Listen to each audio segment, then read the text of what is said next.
சங்கீதங்களின் புஸ்தகம் எல்லோருக்கும் தெரிந்த அறிமுகமான ஒரு சங்கீதம். 91வது சங்கீதம் 10ஆம் வசனத்தை வாசிக்கலாம். ஆகையால் பொல்லாப்பு உனக்கு நேரிடாது, வாதை உன் கூடாரத்தை அணுகாது. அல்லேலூயா. கர்த்தர் இந்த வாதத்தின் வாக்குத்தத்துக்காக காத்திருந்த போது தேவனோடு கூட வெளிப்படுத்தின வார்த்தை, வாதை உன் கூடாரத்தை அணுகாது, வாதை உன் கூடாரத்தை அணுகாது என்று சொல்லி கர்த்தர் இந்த ஜூன் மாதத்திலும் நம்மளோட கூட இடைபடுகிற தேவனாக இருக்கிறார். அல்லேலூயா. இந்த வசனத்திலே பார்க்கிற வார்த்தைகள் என்ன? வாதை. அல்லேலூயா. பொதுவாக வாதை என்ற வார்த்தை எதற்கு பயன்படுத்துவார்னா, சரீரபரமான ஒரு பலவீனத்திற்கு இந்த வார்த்தை பயன்படுத்தப்படுகிறது. அநேக இடங்களிலும் வேதத்தில் வாதை என்று சொல்லும்போது அது சரீரத்திலே உண்டாகிற ஒரு பலவீனத்தை குறிக்கிறது, அல்லது தோள்களிலே ஸ்கின்ல வர ஒரு வியாதியை அதை குறிக்கிறதா இருக்கிறது. ஆனால் வேதத்தில் அதில் இன்னொரு அர்த்தமும் உண்டு. வாதை என்பது ஒரு அழிவை குறிக்கிறதா இருக்கிறது. அல்லேலூயா. எகிப்து தேசத்தின் மேலே 10 வாதைகள் வந்தது என்று பார்க்கிறோம். அல்லேலூயா. எல்லா வாதையும் அவர்கள் சரீரத்தில் வந்ததா? இல்லை. அவர்களுக்கு பொருள் சேதமாகும்படியான வாதைகள் வந்தது. அவருடைய விவசாய நிலங்கள் சேதப்படும்படியான வாதை வந்தது. அப்படியானால் வாதைக்கு 2 விதமான பொருள்கள் உண்டு. ஒன்று, சரீரத்தில் உண்டாகிற வியாதி என்கிற ஒரு வாதை உண்டு. அழிவுக்கும் வாதை என்ற வார்த்தை தான் பயன்படுத்தப்படுகிறது. அல்லேலூயா. அப்போ எகிப்து தேசத்தில் 10 வாதைகள் என்று சொல்லும்போது அது 10 விதமான அழிவுகளை அது குறிக்கிறதா இருக்குது. அல்லேலூயா. அப்போ வாதை என்ற ஒரு பொருளுக்கு, அந்த வார்த்தைக்கு சரீர பலவீனமும் பொருந்தும், அது அழிவின் காரியமும் பொருந்தும். அல்லேலூயா. அப்போ கர்த்தர் இந்த நாளிலும் வாதை உன் கூடாரத்தை அணுகாது என்று சொல்லுவாரானால், அவர் நம்ம விட்டு வியாதியை நம்ம விட்டு நீக்குவதையும், நமக்கு அழிவு வராதபடிக்கு கர்த்தர் எவ்விதமாய் பாதுகாக்கிறார் என்பதையும் அதை குறிக்கிறதா இருக்கிறது. நம் வேதத்தில் வாதை எவ்விதமாய் வருகிறது என்று பார்ப்போமானால், வாதை தேவனுடைய கோபாக்கினாலும் வரும். தேவனிடத்திலிருந்து வருகிற தண்டனையாக வாதை வருகிறது. எகிப்து தேசத்தில் அது தேவனுடைய கோபாக்கினைக்காக வந்தது. அவள் ஜனங்களை விடுதலையாக்கும்படியாக தேவன் வாதையை கட்டளையிட்டார். தாவீது ராஜா தேசத்தை எண்ணி தொகையிட்ட போது அவனுக்கு தண்டனையாக கொடுக்கப்பட்டது வாதை. அல்லேலூயா. இஸ்ரவேல் ஜனங்களுக்குள்ளாகவும் தேவன் வாதையை கட்டளையிட்டார். மோசே கரங்களை உயர்த்தி செபித்து அந்த வாதையை அவன் மாற்றினான். தேவ சமூகத்தில் அவன் நின்றான். அப்போ வாதை என்பது தேவ கோபாக்கனையினாலும் அது வாதை வருகிறதா இருக்கிறது. ஒரு குடும்பத்தின் மேலே, ஒரு தேசத்தின் மேலே, தேவனுடைய ஜனங்கள் மேலே தேவனுடைய வாதை வரும். இரண்டாவதாக பிசாசினால் உண்டாகிற ஒரு வாதை இருக்கிறது. யோபுவை குறித்து பார்க்கும்போது தேவனால் பர்மிஷன் கொடுக்கப்பட்ட ஒரு விதமான சரீர பலவீனத்தின் வாதை அவனுக்கு வந்தது. அவனுக்கு சரீரத்திலும் வாதை வந்தது, அவனுடைய பொருட்களையும் ஆஸ்திகளையும் குடும்பத்தின் மேலே ஒரு அழிவு வந்தது. அப்போ வாதையினுடைய 2 பொருளும் யோபுவின் வாழ்க்கையிலே நடந்தது. அது பிசாசினாலே உண்டாகிற வாதை. சத்துருக்கனாலே உண்டாகிற வாதை உண்டு. அழிவு என்கிற வாதை. அவர்கள் வியாதி கொடுக்க முடியாது, ஆனால் அழிவை கொடுப்பார்கள். அழிவு பிசாசினாலும் சத்ருவினாலும் வரும். 4வது ஒன்று இருக்கிறது, இயற்கையாக வருகிற வாதை. எப்படி? ஆண்டவர் ஒரு மனுஷனை சிருஷ்டித்து அந்த உறுப்புகள் எல்லாம் அவனுக்கு கொடுத்து, அந்த உறுப்பு ஒவ்வொரு நாளும் வளர்ச்சி அடையவும், அது ஸ்லோவாக அவருடைய செயல்பாட்டை இழக்கவும் அது இயற்கையாக சிருஷ்டிக்கப்பட்டிருக்கிறது. உலகத்திலே 3 விதமான வல்லமைகள் செயல்பட்டு கொண்டிருக்கிறது. ஒன்று தேவனுடைய வல்லமை, 2வது அந்தகாரத்தின் வல்லமை, 3வது தேவனால் சிருஷ்டிக்கப்பட்ட இயற்கையின் ஒரு வல்லமை. அல்லேலூயா.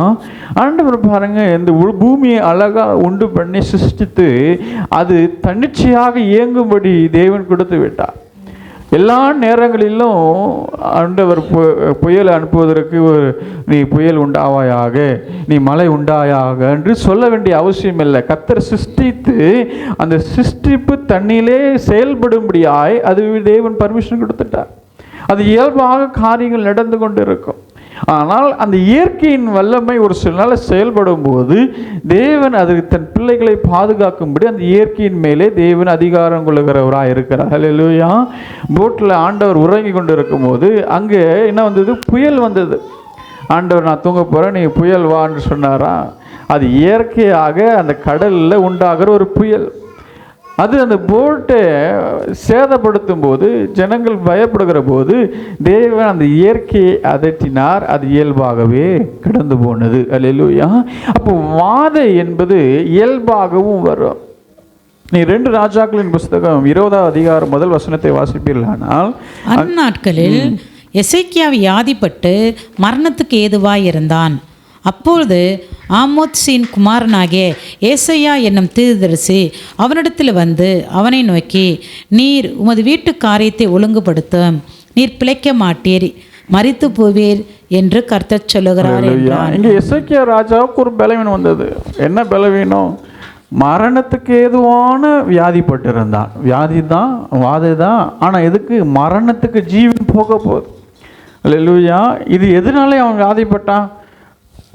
இருக்கிறதே ஒரு நல்ல ஒரு ராஜா, தேவனுக்கு பயப்படுகிறவன், கர்த்தருக்கு பிரியமானவைகளை எல்லாம் செய்தவன். நீங்கள் 3ஆம் வசனத்தை வீட்டில் வாசித்து பாருங்கள். அவன் செபிக்கிற செபம், ஆண்டவரே உமக்கு முன்பாக நான் உத்தமனாக இருந்தேன். அப்புறம் ஏன் உனக்கு வியாதி வந்தது? அது இயல்பாகவே இந்த பூமியில் இருக்கிற வரைக்கும் பலவீனமும் காயங்களோ வரும் போகும், அதெல்லாம் அது இயல்பாகவே மனுஷன் அப்படி சிருஷ்டிக்கப்பட்டிருக்கு. ஒரு உடல் உறுப்பு பிறந்த குழந்தை அது வளர்ந்துக்கிட்டே வர வேண்டும். அது வளர்ந்து ஒரு காலகட்டத்தில் அது அப்படியே டீகம்போஸ் ஆகி அது இறக்க வேண்டும்ன்றது மனுஷனுக்கு நியமிக்கப்பட்ட ஒரு காரியம். அதே போல தான் வியாதிப்பட்டு இருந்தான். ஆனால் செபித்த போது கர்த்தர் அதை மாற்றி போட்டார். அல்லேலூயா. இயற்கையாக நடக்கிற ஒரு காரியம், ஆனால் அது செபிக்கும் போது கர்த்தர் அந்த இயற்கையான காரியத்தை மாற்றி அமைக்கிற தேவனாக இருக்கிறார். அல்லேலூயா. அவன் இயல்பாகவே அப்பொழுது மரித்திருக்க வேண்டும். அது அவனுடைய நியமிக்கப்பட்ட கால ஆண்டு. அதை அவன் செபித்த போது அதை 15 ஆண்டுகள் தேவன் கூட்டி கொடுத்தார். அல்லேலூயா. அப்போது இயல்பாகவே நடந்த ஒரு காரியம். நீங்கள் திரும்பி யோவான் எழுதின சுவிசேஷத்தின் புஸ்தகத்தில் 9ஆம் அதிகாரத்திலே இங்கே முதல் 3 வசனத்தை வாசிப்பீர்களானால், அவர் அப்புறம் போகையில் பிறவி குருடனாகிய ஒரு மனுஷனை கண்டார். அப்பொழுது அவருடைய சீசர்கள் அவரை நோக்கி, ரபி, இவன் குருடனாய் பிறந்தது யார் செய்த பாவம்? இவன் செய்த பாவமோ இவனை பெற்றவர்கள் செய்த பாவமோ என்று கேட்டார்கள். இயேசு பிரதியுத்தமாக, அது இவன் செய்த பாவமும் அல்ல, இவனை பெற்றவர்கள் செய்த பாவமும் அல்ல, தேவனுடைய கிரியைகள் இவனிடத்தில் வெளிப்படும் பொருட்டு இப்படி பிறந்தான். அல்லேலூயா. அல்லேலூயா. இவன் எந்த பாவத்தினால பிறவிலே குருடனாக இருக்கலாம் அப்படின்னு கேட்கும்போது ஆண்டவர் சொல்கிறார், இது யாருடைய பாவமும் இல்லை, இது பிறக்கும் போதே ஒரு டிஃபெக்ட். அல்லேலூயா. பிறக்கும் போதே இருக்கிற டிஃபெக்ட்டு. ஆனால் அந்த டிஃபெக்டை ஏன் ஆண்டவர் அனுமதிச்சு வச்சுருக்கிறாருன்னா, நான் உன்னோட சுகப்படுத்தும்படி. அல்லேலூயா. இவன் மூலியமா நீ தேவனோட நாமம் மகிமைப்படும்படி இவனுக்குள்ளான இப்படிப்பட்ட காரியங்கள் உண்டு. அப்படியானால் இது பிசாசினாலும் வரல, இது பாவத்தினாலும் வரல, இது இயல்பான ஒரு காரியம். அல்லேலூயா. இயல்பான காரியம்தான். அது இயல்பான காரியம் அதெல்லாம் மாற்ற முடியாது என்று சொல்லலை. அவனை தேவன் சுகப்படுத்தினார். அல்லேலூயா. அவனை பலப்படுத்தினார். அல்லேலூயா. அப்படியானால் இந்த சங்கீதம் 91ஆவது சங்கீதம் 10ஆம் வசனத்தில் சொல்கிற வாதை உன் கூடாரத்தை அணுகாதுன்னா, தேவ கோபாக்கினால் வந்த வாதை இல்லை, பிசாசினால் வருகிற வாதை இல்லை, அது இயற்கையாக வருகிற ஒரு வாதை, ஒரு அழிவு. இந்த உலகத்தில் வாழ்கிறோம். உலகத்தில் பொருளாதாரம் வீழ்ச்சி அடையும் போது, எல்லா விலையும் அதிகமாகும் போது அதனுடைய பாதிப்பு நமக்கு தான் வரும். அல்லேலூயா. எல்லோரும் பால் பேக்கெட் 50 ரூபாய்க்கு வாங்கினா நம்ம மட்டும் 30 ரூபாய்க்கு வாங்குவோமா? அல்லேலூயா. எல்லா ஜனங்களுக்கு என்ன விலையோ அதே தான். இப்போ உலகத்தில் வருகிற பாதிப்பு நமக்கு வரும், உலகத்தில் வருகிற அழிவு நமக்கு வரும், உலகத்தில் கடன் இருக்கிற நெருக்கம் நமக்கு வரும். ஆனால் கர்த்தர் சொல்லுகிறா, அதனுடைய பாதிப்பு உன் வாழ்க்கையில் வராதபடிக்கு நான் உன்னை பாதுகாத்து நடத்துவேன். அதனுடைய தாக்கம் உன் வாழ்க்கையில் வராதபடிக்கு என்னுடைய கரம் உன்னை ஏந்தும், என்னை தப்புவிக்கும் என்று கர்த்தர் சொல்கிறார். அல்லேலூயா. அப்போ கர்த்தர் இந்த நாளில் இந்த மாதத்தில் சொல்கிறார், உனக்கு அழிவு ஒன்று வர விட்டாதபடிக்கு, உனக்கு பாதிப்பு உண்டாகாதபடிக்கு தேவனுடைய சமூகம் நம்மளை காக்க அது வல்லமையுடையதாக இருக்கிறது. அழிவுக்கு தப்பி, வியாதிக்கு தப்பி கர்த்தர் சொல்லுகிறார், உன் கூடாரம் அது மறைக்கப்படும், உன் கூடாரம் அது பாதுகாக்கப்படும், அது கர்த்தராலே ஆகும். அல்லேலூயா. யாருக்கு இந்த வாக்குத்தத்தம்? கர்த்தர் சொல்கிறார், வாதை உன் கூடாரத்தை அணுகாது. ஆனால் யாருக்கு? நீங்கள் 91ஆம் சங்கீதத்தில் 9ஆம் வசனத்தில் வாசிப்பீர்களானால், எனக்கு அடைக்கலமாய் இருக்கிற உன்னதமான கர்த்தரை உனக்கு தாபரமாய் கொண்டாய். எனக்கு அடைக்கலமாய் இருக்கிற உன்னதமான கர்த்தரை உனக்கு தாபரமாய் கொண்டாய். தாபரம் என்றால் என்ன? அது தாபரம்னா வாசம் பண்ணுகிற ஒரு ஸ்தலத்தை குறிக்கிறது. எனக்கு இந்த சங்கீதத்தை நீங்கள் வாசித்தீங்கன்னு சொன்னால், இது இருவருடைய உரையாடலின்னு ஒரு சங்கீதம். அல்லேலூயா. இந்த சங்கீதத்தில் மேலே தலைப்பு எதுவுமே இருக்காது. இவர் பாடி கொடுத்தார், அவர் பாடி கொடுத்தார், இந்த தலைப்பு எதுவுமே இருக்காது. பொதுவாக வேத வல்லுநர்கள் என்ன சொல்கிறாங்கன்னா, இது தாவீதும் சாலமோனும் உரையாடுகிற ஒரு சங்கீதம் என்று சொல்லுகிறார்கள். அதனால தான் பாருங்கள், ஒரு சாலமோன் சொல்லுவதை போல இந்த சங்கீதம் ஆரம்பிக்கும். உன்னதமான மறைவில் இருக்கிறவன் சர்வ வல்லவருடைய நிலையில் தங்குவான், நான் கர்த்தரை நோக்கி நீர் என் அடைக்கலம், என் கோட்டை, என் தேவன், நான் நம்பியிருக்கிறேன் என்று சொல்லுவேன் என்று அவன் முடித்த பிறகு இன்னொருவன் சொல்லுவதை போல அவர் உன்னை வேறனுடைய கண்க்கு. அல்லேலூயா. அப்போ தாவீது தன் மகனை பார்த்து சொல்றார், கர்த்தர் அவர் உன்னை வேறனுடைய கண்ணுக்கு உன்னை பாதுகாப்பார், எல்லா வாதை உன் கூடாரத்தை எல்லாத்தையும் சொல்லிட்ட பிறகு அவன் 9ஆம் வசனத்தில் சொல்லுகிறான், தாவீதாகிய எனக்கு அடைக்கலமா, நான் கர்த்தர் எனக்கு அடைக்கலமா பார்க்குறேன், ஆனால் அந்த கர்த்தரை நீ தாபரமாக வச்சிருக்கிற. அவர் எனக்கு அடைக்கலம், நான் அவரை பார்க்கும்போது எனக்கு அடைக்கலமா இருக்கிறா, ஆனால் நீ அவரை எப்படி வச்சிருக்கிறனா தாபரமாக வச்சிருக்கிற. அந்த தாபரமாக நீ அவர் வச்சிருக்கிறனால உன் வீட்டில் வாதம் வராது, உனக்கு பொல்லாப்பு வராது. அப்போது யாருக்கு இந்த வாக்குத்தத்தம்னா, ஆண்டவரை தாபரமாய் கொண்டிருக்கிறவர்கள். அல்லேலூயா. தாபரம்னா வாசஸ்தலம், வாசம் பண்ணுகிற இடம். ஆங்கிலத்தில் ஹேபிடேஷன் என்று சொல்லுகிறார்கள். அல்லேலூயா. அப்போது கர்த்தரை யார் தங்குகிற இடமாக, கர்த்தருக்குள் யார் வாசம் பண்ணுகிறார்களோ அவர்களுக்கு விரோதமாய் கர்த்தர் வாதையை வரவோட்டார். கர்த்தர் வாதை வரவட்டாதபடிக்கு தேவன் அவர்களை ஆசீர்வதிக்கிற தேவனாய் இருக்கிறார். அல்லேலூயா. அப்போ கர்த்தர் நம்மளை தாபரமாய் கொள்ள வேண்டும். நாம் அவருக்குள் வாசம் பண்ணுகிறவர்களாக இருப்போமானால் கர்த்தர் நம்மளோட கூட இருந்து அழிவை காண ஒட்டாதபடிக்கு நம்மளை நடத்துகிறார், நஷ்டமடையாதபடிக்கு தேவன் நம்மளை நடத்துகிறார். கர்த்தருடைய பலன் நம்மளை ஏந்தும்படி தாங்கும்படி கர்த்தர் நம்மளை நடத்துகிற தேவனாக இருக்கிறார். அல்லேலூயா. கர்த்தரை தாபரமாய் கொண்டிருக்கிறார். அப்படியானா நம்முடைய வாசஸ்தலமாக கர்த்தர் இருக்க வேண்டும். நான் எங்கே இருக்கிறேன்? நான் கர்த்தருக்குள் இருக்கிறேன், நான் கர்த்தரோடு இருக்கிறேன், நான் தேவனோடு வாசம் பண்ணுகிறேன். அப்போஸ்தலனாகிய பவுல் சொல்லுகிறார், இனி நான் அல்ல, கிறிஸ்துவே என்னுள் வாசம் பண்ணுகிறார். அப்படியானா என்னுடைய சுயங்கள் அல்ல, நான் கர்த்தரோடு இணைக்கப்பட்ட ஒரு அனுபவத்தில் இருக்கிறேன். நான் கர்த்தரோடு நான் இசைந்திருக்கிற ஒரு அனுபவம். நம்முடைய வீடு கர்த்தர் வாசம் பண்ணுகிற ஒரு வீடு ஆயிருக்க வேண்டும். அல்லேலூயா. அப்படியெல்லாம் இன்னொரு வார்த்தையில் சொன்னால், கர்த்தர் நம்ம வீட்டை அவர் வாசம் பண்ணுகிற இடமாய் மாற்ற வேண்டும். அவர்களுக்கு தான் கர்த்தர் தாபரமாய் கொண்டிருக்கிற அவர்களுக்கு தான் கர்த்தர் அவர்கள் வீட்டிலே வாதையை வரவிட்டார். கர்த்தர் அவர்களை பாதுகாக்கிறார், கர்த்தர் அவர்களோட கூட இருந்து நடத்துகிறார். அந்த 10ஆம் வாதை வரும்போது இந்த சங்காரத்துடன் எகிப்து தேசத்துக்குள்ளாகவும் போவான். அந்த எகிப்து தேசத்தில் வாசம் பண்ணுகிற இஸ்ரவேலின் பட்டணத்துக்குள்ளாகவும் கடந்து போகிறான். சமஸ்த எகிப்து தேசம் முழுவதும் தான் கடந்து போகிறான். ஆனால் அவன் வீட்டுக்குள் பிரவேசியாதபடிக்கு காத்தது எது? அந்த ஆட்டினுடைய இரத்தம். அது எதற்கு அடையாளம்? இது தேவனுடைய வீடு அல்லது தேவன் வாசம் பண்ணுகிற இடம் என்பதற்கான அடையாளம் தான் அந்த ரத்தம். அப்போ கர்த்தர் ஒரு வீட்டில் வாசம் பண்ணுவாரானால் அந்த வீட்டுக்கு அழிவு வராதபடிக்கு அந்த வீட்டுக்கு தேவன் பாதுகாப்பாக இருக்கிறார். தேவன் ஒரு பாதுகாப்பின் அரணாக இருக்கிறார். அல்லேலூயா. அதனால தான் சொல்லப்பட்டிருக்கிறது, கற்பாறையின் மேலே கட்டப்பட்டவனுடைய வீடு, அந்த வீட்டின் மேலே மழை வரும், வெள்ளம் வரும், என்ன வந்தாலும் அந்த வீடு அசைவுறாது இருக்கும். ஏன்?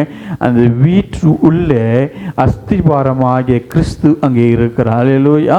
அவர் ஒரு வீட்டுக்குள் இருப்பாரானால், தாபரமாய் நாம் கொண்டிருப்போமானால், கர்த்தர் நம்மளோட கூட இருந்து அழிவை காண ஒட்டாதபடிக்கு தேவன் ஆசீர்வதித்து நடத்துகிற தேவனாக இருக்கிறார். அல்லேலூயா. அது மாத்திரமல்ல, அவரை தாபரமாய் கொண்டு இருக்கிற போது கர்த்தர் விசாரிக்கிற தேவனாக இருக்கிறார். ஆதாமி ஏவாளை ஆண்டவர் உண்டு பண்ணி அவர்களை பகலின் குளிர்ச்சியான நேரத்தில் அவர்களை விசாரிக்கும்படி கடந்து வந்தார். அவர் எப்படி இருக்கிறார்கள், அவர் நல்லமுடன் இருக்கிறார்களா, என்ன செய்கிறார்கள் என்று விசாரிக்கும்படி தேவன் இருக்கிறார். அல்லேலூயா. தேவன் வாசம் பண்ணுகிற இடத்துல, அந்த வீட்டில் கர்த்தர் நம்மளை விசாரிக்கிறவர். அதனால் 1 பேதுருக்கு எழுதின நிருபம் 5ஆம் அதிகாரம் 7ஆம் வசனத்தில் பார்ப்போமானால், அவர் உங்களை விசாரிக்கிற ஆனபடியால் உங்கள் கவலைகளை எல்லாம் அவர் மேல் வைத்து விடுங்கள். அவர் நம்மளை விசாரிப்பார். நம்ம வீட்டில் வந்து அவர் விசாரிக்கிற தேவன். அதனால தான் பாருங்க, கர்த்தர் என்ன சொன்னார்? வாதை உனக்கு அணுகாதுன்னு சொல்லலை. சங்கீதம் 91:10 வாதை உனக்கு வராதுன்னு சொல்லலை. என்ன சொல்லியிருக்கு? வாதை உன் கூடாரத்தை அணுகாது. அப்படின்னா நீ வாசம் பண்ணுற இடத்த அணுகாது. அதனால நாம் அங்கே இருக்கும்போது கர்த்தர் நம்மளே அந்த பலவீனம் நம்மளை தாக்காதபடிக்க கர்த்தரை பாதுகாக்கிறார். கர்த்தருடைய மகிமை அந்த வீட்டை பாதுகாக்கும். அப்போ கர்த்தர் நம்ம இடத்துல தரிசிக்கும்படி வருகிறவர் அப்படி காணாதவர் போவதல்ல, கர்த்தர் நம்மளை விசாரிக்கிறவர். இந்த மாதத்தில் கர்த்தர் நம்மளை விசாரிக்கிற, உனக்கு என்ன வேண்டும், ஏன் பதறுகிறாய், உனக்கு என்ன வேண்டும்? கர்த்தர் அதனுடைய காரியங்களை நேர்த்தியாய் செய்து முடிக்கிற தேவன். நமக்கு என்ன தேவை என்பதை கர்த்தர் அறிந்திருக்கிறார். ஆனால் கர்த்தர் நம்ம எப்படின்னா கேட்கணும், ஆண்டவரே என்னுடைய வீட்டில் நீர் வாசம் பண்ண வேண்டும். வாதையின் கூடாரத்தை எனக்கு, அதனால் கர்த்தர் உள்ளே இருந்தால் தான் வாதை வராது. அது கர்த்தர் வெளியே இருந்து ஆசீர்வதிக்கிறதல்ல, கர்த்தர் உள்ளே வந்து விடுகிறார். அப்போ என்னுடைய வீடு கர்த்தர் வாசம் பண்ணுவதற்கு ஏற்றதாக இருக்கணும்னா அவருடைய வீடு எப்படிப்பட்ட இடத்துல அவர் வாசம் பண்ணுகிறார்? ஆண்டவர் சொல்லுகிற சங்கீதம் ஏசாயா 56ஆவது அதிகாரம் 7ஆம் வசனத்தில் ஆண்டவர் சொல்லுங்க, என்னுடைய வீடு சகல ஜனத்துக்கு ஜெப வீடு எனப்படும். என் வீடு ஜெப வீடு என்று அங்கீகரிக்கப்படும். அல்லேலூயா. நீங்கள் பாருங்க, வாடகைக்கு இருக்கிறவர்கள் கிறிஸ்தவர்கள் போய் வீடு வேணும்னு கேட்டால் நீங்கள் சத்தமாக செபிப்பீங்க, அதனால் உங்களுக்கு வாடகை கொடுக்க மாட்டோன்னு அப்படி சொல்லுவாங்க. அல்லேலூயா. கிறிஸ்தவர்கள் அல்லாதவர்களுக்கு இவர்கள் ஜெபிக்கிறவர்கள் என்று முத்திரை இருக்குது. ஆனால் உண்மையாலே ஜெபிக்கிறீங்களா? அல்லேலூயா. அவர் பிற ஜாதியாக சொல்லலாம், அவங்கெல்லாம் ஜெபிக்கிறவங்கப்பா, அதனால கொடுக்கக்கூடாதுப்பா. அவங்க சொல்லுவாங்க, நாங்களாம் அவ்வளோ சத்தமாக ஜெபம் பண்ண மாட்டோம். ஏன்? நாங்கள் ஜெபமே பண்ண மாட்டோம். அப்புறம் தானே சத்தமாக வர்றது. ஆனால் நாங்கள் ஜெபம் பண்ண மாட்டோம்னு சொல்ல மாட்டாங்க. என்ன சொல்லுவாங்க? அவ்வளோ நாங்கள் சத்தமாலாம் ஜெபம் பண்ண மாட்டோம். ஏன்னா ஜெபம் பண்ணால் தானே சத்தம் வரும். அல்லேலூயா. புறஜாதியார்கள் முத்திரை கொடுக்குறாங்க, இவர்கள் ஜெபிக்கிறவர்கள் என்று சொல்லி. ஆனால் கர்த்தருடைய பிள்ளைகள் வீட்டில் ஜெபிக்கிறது இல்லை. கர்த்தருடைய வீட்டில் ஜெபம் இல்லைன்னு சொன்னால் அங்கே கர்த்தரை வாசம் பண்ண முடியாது. கர்த்தருடைய பிரசன்னம் அங்கே இருக்காது. அப்போ வியாதி உள்ள வரும், பலவீனம் உள்ள வரும், போராட்டம் உள்ள வரும், அழிவு உள்ள வரும். எல்லாம் உள்ளே வந்ததுக்கப்புறம் துரத்துற வேலை பண்ணிக்கிட்டு இருக்கிறோம். அல்லேலூயா. அநேகர் பாருங்க, எல்லாம் உள்ளே வந்ததுக்கப்புறம் துரத்துற வேலை பண்ணுறாங்க. ஆனால் கர்த்தர் சொல்கிறார், நான் ஏற்கனவே உள்ளே இருந்தேன்னா அதெல்லாம் உள்ளே வராதுப்பா. அதுக்கு என்ன பண்ணணும்? உன் வீடு ஜெப வீடாக இருக்க வேண்டும். தேவனால் பாதுகாக்கப்படுகிற வீடாக இருக்க வேண்டும். யோபு ஒரு வீட்டுக்குள்ளே பிசாசு நுழைய முடியல. அதனால தான் ஸ்பெஷல் பர்மிஷன் கேட்குறா. நான் சோதித்தறியும்படிக்கு எனக்கு இடம் கொடு. நீர் அவன் இவ்வளோ பெருசாக இருக்கிறான்னா நீர் வேலி அடித்தனால அப்படி இருக்கிறான். நீர் என்னை உள்ளே போக முடியாத அளவுக்கு நீர் அவன் யோபுவுக்கு எனக்கு ஒரு மத்தியஸ்தராக முன்னாடி நிற்கிறதுனால அவனை நான் தொட முடியாது இருக்கிறேன். நீர் பர்மிஷன் கூட அவன் கேட்டுட்டு தான் உள்ளே வந்தான். அவன் ரெட்டிப்பாக ஆசீர்வதிக்கும்படியாக தேவன் பர்மிஷன் கொடுத்தார். அல்லேலூயா. ரெட்டிப்பான அவனை ஆசீர்வதிக்கும்படி தேவன் கொடுத்தார். அல்லேலூயா. அப்படியே ஆனால் கர்த்தரோடு நாம் இருப்போமானால் அவர் பர்மிஷன் இல்லாமல் ஒரு அணு கூட நம்ம வாழ்க்கையில் அசையாது, ஒரு காரியம் தீங்கு அணுகாது. அப்போ ஜெபிக்கிற வீட்டிற்கு விரோதமாய் தீங்கு அணுகாதபடிக்கு கர்த்தர் பாதுகாப்பை கட்டளையிடுகிறார், கர்த்தர் மறைபொருளை வெளிப்படுத்துகிறார். அல்லேலூயா. அப்போ கர்த்தருடைய வீடு ஜெப வீடு, நம்முடைய வீடு ஜெபிக்கிற வீடுன்னு சொல்லணும். அக்கம் பக்கத்தில் இருக்கும் சொல்லணும், ஜெப சத்தம் கேட்கும், அந்த வீட்டில் தேவனுடைய துதிக்கிற சத்தம் இருக்கும் அப்படின்னு சொல்லி எல்லாரும் சொல்ல வேண்டாம். ஜெப வீடு கர்த்தர் வாசம் பண்ணுகிற வீடு, கர்த்தர் அங்கே இருப்பார். ஆனால் அந்த வீட்டுக்கு விரோதமாய் வாதையோ அழிவு பலவீனத்தின் கிரியைகளை நெருங்காதபடிக்கு தேவன் பாதுகாக்கிறார். ரெண்டாவதாக நீங்கள் வாசிங்க 1 பேதுரு அதே அதிகாரம் தான், 5ஆம் அதிகாரம் 7ஆம் வசனத்திலே அவர் நம்மை விசாரிக்கிறார் ஆனபடியினாலே அவர் உங்கள் கவலை எல்லாம் அவர் மேல் வைத்து விடுங்கள். உங்கள் கவலைகளை அவர் மேலே வைத்து விடுங்கள். அவர் மேலே கவலைகள் எல்லாம் வைத்து விடுங்க. நீங்கள் கவலைப்படாது. கர்த்தர் சொல்லுகிறார், இந்த மாதத்தில் நீ கலங்காத, கர்த்தர் உன்னை நடத்துவா. அவர் மேலே உன் பாரங்களை எல்லாவற்றையும் வைத்து விடு. புத்தி கெட்டாத தேவனுடைய சமாதானம் உன்னை ஆளுகை செய்யும். யோவான் 14ஆம் அதிகாரம் 27ஆம் வசனத்தில் பாருங்க, தேவன் சமாதானத்தை கூறுகிறார். சமாதானத்தை உங்களுக்கு வைத்து போகிறேன், என்னுடைய சமாதானத்தையே உங்களுக்கு கொடுக்கிறேன். உலகம் கொடுக்கிற பிரகாரமாய் நான் உங்களுக்கு கொடுக்கிறது இல்லை. உங்கள் இருதயம் கலங்காமலும் பயப்படாமலும் இருப்பதாக. அல்லேலூயா. உங்கள் இருதயம் கலங்கவும் வேண்டாம், பயப்படவும் வேண்டாம், என்னுடைய சமாதானம் உன்னை ஆட்கொள்ளட்டும். சூழ்நிலை எல்லாம் நல்லா இருக்கும்போது சந்தோஷமாக இருக்கிறது அது எளிது இல்லையா? கடன் இல்லாமல் இருக்கும்போது, சாப்பிட ஆகாரம் நல்லா கிடைக்கும்போது, உடுத்த உடை இருக்கும்போது, பிள்ளைகளுக்கு ஈஸியாக ஃபீஸ் கட்டும்போது சந்தோஷமாக இருக்கிறது எளிது இல்லையா? படுத்த உடனே நல்லா தூங்குவது எளிது. இது உலகத்தாரும் செய்வார்கள், உலகத்தில் இருக்கிறவங்க கர்த்தர் இல்லாதவங்களும் செய்வாங்க. ஆனால் கர்த்தர் சொல்லுகிறா, நான் உனக்கு ஒரு சமாதானத்தை கொடுக்குறேன். அந்த சமாதானம் உன் வாழ்க்கையில் எல்லாம் நேர்த்தியாக இருக்கும்போது இருக்கிற சமாதானம் இல்லை, அதான் உலகம் கொடுக்குற சமாதானம். எல்லாம் கரெக்டாக இருக்கும்போது சந்தோஷமாக இருக்கிறது உலகம் கொடுக்கும். ஆனால் என்னுடைய உபத்திரத்தின் காலத்திலும் கர்த்தருடைய சமாதானம் உன்னை ஆட்கொள்ளும். நீ காரியங்கள் எதிர்மறையாக இருக்கும்போதும் இந்த சமாதானம் உன் இருதயத்தில் இருக்குமானால் கர்த்தர் உன்னை ஆசீர்வதித்து நடத்துவார். அதுக்கு தான் அப்போஸ்தலனாகிய பவுல் பிலிப்பில் ஒரு அருமையான வார்த்தையை பயன்படுத்துகிறார். பிலிப்பியருக்கு எழுதின நிருபம் 4ஆம் அதிகாரம் 7ஆம் வசனத்தில் வாசியுங்கள். அப்பொழுது எல்லா புத்திக்கு மேலான தேவ சமாதானம் உங்கள் இருதயங்களையும் உங்கள் சிந்தைகளையும் கிறிஸ்து இயேசுவுக்குள்ளாக காத்துக்கொள்ளு. அல்லேலூயா. இந்த சமாதானத்துக்கு பேர் என்ன? புத்தி கேட்டாத ஒரு சமாதானமா. அல்லேலூயா. இந்த சமாதானம் எப்படி தான் வருது? அல்லேலூயா.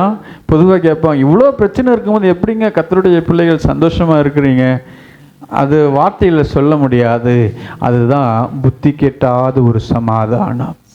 புத்தி கெட்டாத ஒரு சமாதானம் நம்முடைய இருதயங்களை கிறிஸ்து இயேசுவுக்குள்ளாக காத்துக்கொள்ளும். என்ன நடந்தாலும் எது நடந்தாலும் நான் பயப்படுறேன், கர்த்தருடைய கரத்தில் இருக்கிறது. சங்கீதக்காரன் 23வது சங்கீதம் 4ஆம் வசனத்திலே அவர் சொல்லுகிறார், நான் மரண இருளில் பள்ளத்தாக்கிலே நடந்தாலும் பொல்லாப்புக்கு பயப்படேன். தேவரீர் என்னோடு கூட இருக்கிறீர், முது கோலும் முது தடியும் என்னை தேற்றும். அல்லேலூயா. எங்கே நடக்கும்போது? மரண இருளின் பள்ளத்தாக்கில் நான் நடக்கும்போது. அல்லேலூயா. மரண இருள் எப்படின்னா எவ்வளோ கொடிதாக இருந்திருக்கும். நல்லா யோசித்து பாருங்க. 2 பேருக்கு வியாதி இருக்குது, கொடிய வியாதி 2 பேருக்குன்னு வச்சுக்கோங்க. ஏக்கும் பிக்கும் கொடிய கேன்சர் வியாதின்னு வச்சுக்கோங்க. ஏ என்ற நபருக்கு வியாதி இருக்கிறது தெரியும், பி இருக்கிறவருக்கு வியாதி இருக்கிறது தெரியாது. யார் ரொம்ப நாள் உயிரோடு இருப்பா? வியாதி இருக்குன்னு தெரிஞ்சவன் அது தெரிஞ்சதுனாலே சீக்கிரம் இறந்துடுவார். அல்லேலூயா. வியாதி இல்லாதவன் நமக்கு இல்லைப்பா அப்படின்னு இருந்துட்டு இயல்பாக இறந்தது போல் இறந்துடுவாங்க. அல்லேலூயா. அந்த காலத்தில் பாருங்கள், மருத்துவம்லாம் வளர்கிறதுக்கு முன்னாடி வியாதி இருந்துச்சுன்னா எல்லாருக்கும் வியாதி இருந்துச்சு. அப்பயும் ஹார்ட் அட்டாக் வந்துச்சு, அப்பயும் கொழுப்பு கொலஸ்ட்ரால் இருந்துச்சு, அப்பயும் இருந்தது. அது இருக்குதுன்னே தெரியாமல் அவங்க வாழ்ந்தார்கள். இருக்கிற வரைக்கும் நல்ல பலனாக இருந்தாங்க, இறந்து போனாங்க. அல்லேலூயா. அப்போது பாருங்கள், பிரச்சனைகள் இருக்கும்போது பிரச்சனையை பார்த்துட்டே இருந்தால் நமக்கு இருக்கிற ஸ்ட்ரெஸ்லேயே நம்ம என்ன பண்ணிவிடுவோம், இறந்து போயிடுவோம். அதனால தான் பாருங்கள், புத்தி கெட்டாத தேவ சமாதானத்தை கர்த்தர் கட்டளிடுகிறவராக இருக்கிறார். அவர் வாசம் பண்ணுற இடத்துல அந்த சமாதானத்தை அவர் ஆளுகை செய்யும்படியாய் அவர் பரப்பி விடுகிறார். தேவனுடைய சமாதானம் நம்முடைய வீட்டை ஆளுகை செய்யணும். அதான் சங்கீதக்காரன் பாருங்க, நான் மரண இருளின் பள்ளத்தாக்கில் நடந்தாலும் பொல்லாப்பு எனக்கு வரும்னு சொல்லி நான் பயப்பட மாட்டேன். ஏன்? எல்லாம் கர்த்தருடைய கையில் இருக்குது. சங்கீதக்காரனுக்கு தெரியும் எல்லாம் கர்த்தருடைய கரத்தில் இருக்குது, நான் பயப்பட வேண்டிய அவசியம் இல்லை. நான் இருளில் தான் நடக்கிறேன். அவன் சொல்கிறான், நான் இருளில் தான் நடக்கிறேங்க, நான் மரண இருளில் தான் நடந்து போகிறேன், ஆனால் பொல்லாப்பு வந்துடுமோன்னு எனக்கு பயம் கிடையாது. அது எப்படிப்பட்ட ஒரு வார்த்தையை பாருங்க. நான் இருளில் இருக்கிறேன், தரித்திரத்தில் இருக்கிறேன், ஆனால் இதில் மடிந்து போக மாட்டேன், இதனுடைய தாக்கம் என் வாழ்க்கையில் வராதுன்னு அவன் உறுதியாய் சொல்கிறான். நான் பொல்லாப்பு கழிச்சு என்றைக்குமே பயந்ததில்லை. ஏன்? அவன் சொல்லுகிறான், உம்முடைய கோலும் உம்முடைய தடியும் என்னை தேற்றும். நான் இதில் மடிந்து போகாதபடிக்கு எனக்கு ஒரு நம்பிக்கை இருக்கிறது, எனக்கு ஒரு ஜீவனுடைய நம்பிக்கை இருக்கிறது. அது என்ன? உம்முடைய கோலும் உம்முடைய தடியும் என்னை தேற்றும். கோல் அதிகாரத்தை குறிக்கிறது. கோல் என்பது அதிகாரத்தை குறிக்கும். ராஜாவின் கரங்களில் கோல் இருக்கும். தடி யாருடைய கையில் இருக்கும்? மேய்ப்பனுடைய கையிலே தடி இருக்கும். அது பாதுகாக்கும். அந்த கோலை வைத்து அரசாளுவான், தடியை வைத்து மந்தையை பாதுகாக்கிற காரியம். அப்போ இரண்டு காரியம் இருக்குது. என்னை தேவன் எல்லாம், என் வாழ்க்கை கர்த்தருடைய கரத்தில் இருக்குது, அதனால் பொல்லாப்பு எனக்கு வராது, என்னை தேற்றுவி, என்னை நடத்துவீர் என்ற முழு நம்பிக்கை எனக்கு இருக்கிறது. அல்லேலூயா. அதனால தான் சொல்கிற, கர்த்தர் கரத்தில் இருக்குது நீங்கள் நம்புனீங்கன்னா உங்களுக்கு எந்த பிரச்சனையும் இல்லை. அல்லேலூயா. அநேகர் சொல்லுவாங்க, எங்கள் அப்பா இருக்கிற காலம் வரைக்கும் வாழ்க்கையினுடைய கஷ்டம்னா எனக்கு என்னன்னே தெரியாதுங்க, அவர் பார்த்துக்கிட்டாருங்க. அல்லேலூயா. தகப்பன் பிதா உங்களுக்கு இருக்கிறார், அவர் உங்களுடைய காரியங்களை பார்த்து, உலக தகப்பனே அவ்வளவு காரியங்களை செய்யும்போது கர்த்தர் உங்களை நடத்தாதிருப்பது எப்படி? கர்த்தர் உங்களை நிச்சயமாகவே அவர் உங்களை நடத்துவார். நீங்கள் அழுது புலம்புவது வீண். தேவ சமூகத்தில் ஒப்பு கொடுத்து உங்களுடைய வீடு தேவ பிரசன்னத்தினால் நிரம்ப வேண்டும் என்று ஜெபிப்பீர்கள். ஆனால் அந்த வீட்டை தேவன் புத்தி கெட்டாத சமாதானத்தினால் நிறைய பண்ணி வாதை என்கிற அழிவும் வியாதியும் வராதபடிக்கு தேவன் பாதுகாக்கிற தேவனாக இருக்கிறார். அல்லேலூயா. நாம் கர்த்தரோடு இருந்தால் அவர் நம்மளோட கூட இருந்து அவர் நடத்துகிற தேவனாக இருக்கிறார். அல்லேலூயா. மூன்றாவதாக 1 கொரிந்தியருக்கு எழுதின நிருபம் 2வது அதிகாரம் 10ஆம் வசனத்திலிருந்து 12ஆம் வசனம் முடிய வாசிக்கலாம். நமக்கோ தேவன் அவைகளை தமது ஆவியினாலே வெளிப்படுத்தினார். அந்த ஆவியானவர் எல்லாவற்றையும் தேவனுடைய ஆழங்களையும் ஆராய்ந்திருக்கிறார். மனுஷனில் உள்ள ஆவியை அன்றி மனுஷரில் எவன் மனுஷனுக்குரியவைகளை அறிவான்? அப்படி போல தேவனுடைய ஆவியை அன்றி ஒருவனும் தேவனுக்குரியவைகளை அறிய மாட்டான். நாங்களோ உலகத்தின் ஆவியை பெறாமல் தேவனால் எங்களுக்கு அருளப்பட்டவைகளை அறியும்படிக்கு தேவனிடத்திலிருந்து புறப்படுகிற ஆவியையே பெற்றோம். அல்லேலூயா. தேவன் அவைகளை நமக்கு ஆவியிலே வெளிப்படுத்தியிருக்கிறார். அல்லேலூயா. மூன்றாவது பாருங்க, அவரை தாபரமாய் கொண்டிருக்கும் போது ஆபத்து வராதபடிக்கு வெளிப்பாடுகளை ஆவியானவர் கொடுக்கிறவராக இருக்கிறார். அல்லேலூயா. பார்க்கிறோம், தேவன் அவைகளை நமக்கு ஆவியிலே வெளிப்படுத்தினார். அந்த ஆவியானவர் எல்லாவற்றையும் தேவனுடைய ஆழங்களையும் ஆராய்ந்திருக்கிறார். அல்லேலூயா. 15ஆம் வசனத்தில் பாருங்க, ஆவிக்குரியவன் எல்லாவற்றையும் ஆராய்ந்து நிதானிக்கிறான், அவன் ஒருவனாலும் ஆராயப்படான். அல்லேலூயா. கர்த்தர் ஆவிக்குரியவனாய் நம்மளை மாற்றுகிறார். அவர் நம்மளுக்கு தாபரமாய் நாம் கொண்டிருப்போமானால் ஒரு சில ஆபத்தின் காரியங்களை தேவன் வெளிப்படுத்துகிறவராக இருக்கிறார். அல்லேலூயா. கர்த்தருடைய மகிமை நம்மளை சூழ்ந்து கொள்ளுகிறதா இருக்கிறது. தேவன் தாபரமாய் கொண்டிருக்கிற ஜனங்களுடைய வீட்டின் ரகசியங்களை தேவன் வெளிப்படுத்துகிறவராக இருக்கிறார். அவர் ஒவ்வொரு வீட்டிலும் மறைக்கப்பட்ட காரியங்கள் உண்டு, தேவன் அதை வெளியரங்கமாக்குகிறார். ஆபத்து வராதபடிக்கு தேவன் பாதுகாக்கிறவராக இருக்கிறார். நீங்கள் தானியேல் புஸ்தகத்தில் 2வது அதிகாரம் 21ஆம் வசனத்தில் பார்ப்பீர்களானால், எப்பொழுதுமாய் தேவன் ரகசியங்களை வெளிப்படுத்துகிறார் என்று தானியேல் சொல்லுகிறார். 21, 22.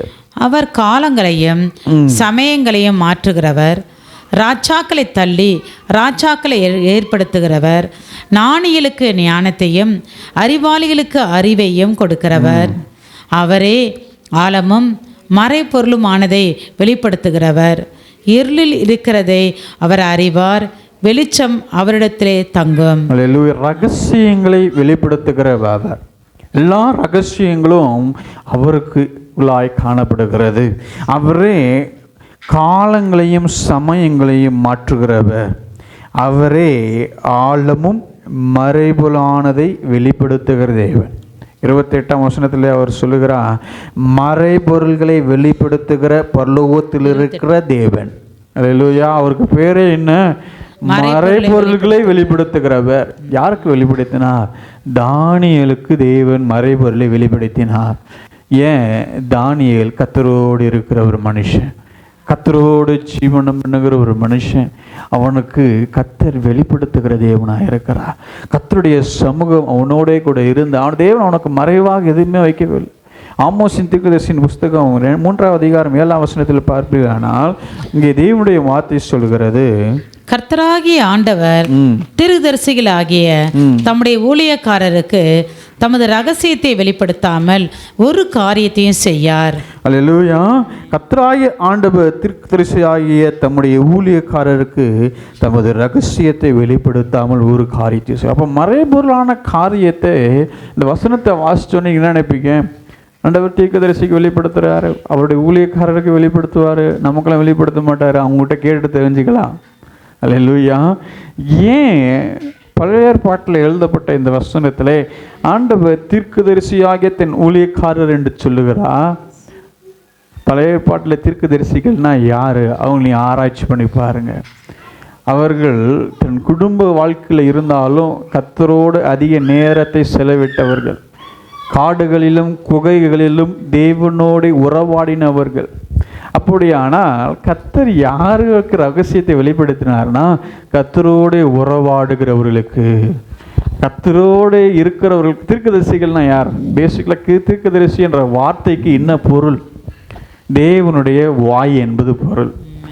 கர்த்தர் சொல்ல விரும்புகிற வார்த்தைகளை ஜனங்களுக்கு சொல்லுகிறவர்கள் தான் தீர்க்கதரிசிகள். அப்படியானால் அந்த தீர்க்கதரிசின்ற வார்த்தையை நம்ம சுலபமாக்கினா கர்த்தருடைய சத்தத்தை கேட்டு ஜனங்களுக்கு சொல்லுகிறவர்கள். அல்லேலூயா. அவர்கள் எப்படி கர்த்தருடைய சத்தத்தை கேட்டார்கள்? குகைகளிலும் காடுகளிலும் வீடுகளில் தங்கியிருக்கும் போது கர்த்தரோடு அதிக நேரத்தை செலவிட்டு தேவனோடு சஞ்சரித்த போது கர்த்தர் அவர்களுக்கு மக்களுக்கு சொல்ல வேண்டிய வார்த்தைகளை அவர்களுக்கு சொன்னார்கள். அல்லேலூயா. அப்படியானால் கர்த்தரோடு இருக்கிறவர்களுக்கு ரகசியம் வெளிப்படும். இப்போ நீங்கள் கர்த்தரோடு இருப்பீர்களானால் புதிய ஏற்பாட்டின்படி நீங்களும் தீர்க்கதரிசிகளே. கர்த்தரோடு நம்ம இருந்தால் ரகசியங்களை தேவன் வெளிப்படுத்துவார். எப்படிப்பட்ட ரகசியம்? நமக்கு குடும்பத்துக்கு பாதிப்பு வராதபடிக்கு ஜெபிப்பதற்கான காரியங்களை தேவன் வெளிப்படுத்தி கொடுப்பார். அல்லேலூயா. தேவன் இக்கட்டான சூழ்நிலையில் ஆபத்து வரும்போது நமக்கு முன்கூட்டியே அறிவித்து தேவன் நம்மளை எச்சரிக்கையாக இருக்க சொல்லுகிற தேவனாக இருக்கிறார். அல்லேலூயா. சில ஆண்டுகளுக்கு முன்பாக நான் அப்போதான் என்னுடைய சின்ன வயசு புகைப்படத்தை ஒரு ஃப்ரேம் மாதிரி போட்டு அங்கே வைத்திருந்தேன். அப்போ வைத்திருக்க கொஞ்ச நாள்லே மூப்பரையாவுக்கு ஒரு தரிசனம். அந்த தரிசனத்தில் ஒருவர் வந்து கேட்குறா, உங்களுடைய இளைய மகன் இறந்து விட்டானே, எப்பொழுது நீங்கள் சோத்திர கோட்டை வைக்கிறீங்க அப்படின்னு கேட்டான். அல்லேலூயா. அதை பார்த்து பயந்து மூப்பரையை எழுந்து விட்டார். அப்போ இந்த தரிசனத்தை எதுக்கு ஆண்டவர் கொடுத்தார்? அவனுக்கு ஒரு பாதிப்பு வரப்போகுது, நீங்கள் செபிக்க ஆரம்பிங்கள் என்பதற்கான ஒரு வெளிப்பாடு. இன்றைக்கு நான் மறித்து விடாமல் இருக்கலாம், ஆனால் ஒரு ஆபத்து வரும்போது முன்கூட்டியே தேவன் அறிவிக்கிற தேவனாக இருக்கிறார். அவர்கள் பிள்ளைகளை பாதுகாக்கும்படி இப்படிப்பட்ட காரியங்களை தேவன் அநேக நேரங்கள் அநேக வெளிப்பாடுகளை தேவன் கொடுத்திருக்கிறார். இங்கெல்லாம் அநேக நேரங்களில் தாயாருக்கு அநேக வெளிப்பாடு, பிரச்சனை வருவதற்கு முன்பாகவே ஒரு வெளிப்பாடு கடந்து வரும். அதற்கெல்லாம் முன்கூட்டியே செபித்து அதனுடைய காரியங்களை தவிர்த்திருக்கிறோம். அப்போ எப்பொழுது தேவன் வெளிப்படுத்துகிறார்? அவரை தாபரமாய் கொண்டிருக்கும் போது பின்னாக நடக்கிற பிசாசின் கிரியைகளை மேற்கொள்ளும்படி நமக்காக காரியங்களை வாய்க்க பண்ணுகிற தேவனாக இருக்கிறார். அல்லேலூயா. அதை தேவன் வெளிப்படுத்துகிறார். நமக்கு தெரியாததான், மறைந்திருக்கிற காரியம்தான். ஆனால் அந்த காரியத்தை தன்னுடைய ஊழியக்காரருக்கு வெளிப்படுத்துகிறார். ஆலயத்தில் அந்த காரியத்தை வெளிப்படுத்துகிற தேவனாக இருக்கிறார். அல்லேலூயா. யாருக்கு? அவரை தாபரமாய் கொண்டு இருக்கிறவர்களுக்கு. யாருக்கு வாதை வராது, யாருக்கு தீங்கு வராது. இந்த மாதத்தில் யாரை நடத்த போகிறார்? அவரை தாபரமாய் அவருக்குள் இருக்கிறவர்கள், அவரோடு இருக்கிறவர்கள், அவரோடு இசைந்து போகிறவர்கள், அவரோட கூட சஞ்சரிக்கிறவர்களுக்கு தீங்கும் அணுகாதபடிக்கு நம்மளை நடத்துகிறார். வாதை நம்முடைய கூடாரத்தை அணுகாதபடிக்கு அவரே பாதுகாப்பின் அரணாயிருக்கிறார். அழிவுக்கு தப்பி, நஷ்டங்களுக்கு தப்பி நடக்கத்தக்க தேவனுடைய வல்லமை நம்மளை தாங்கி நடத்துகிறதா இருக்கிறது.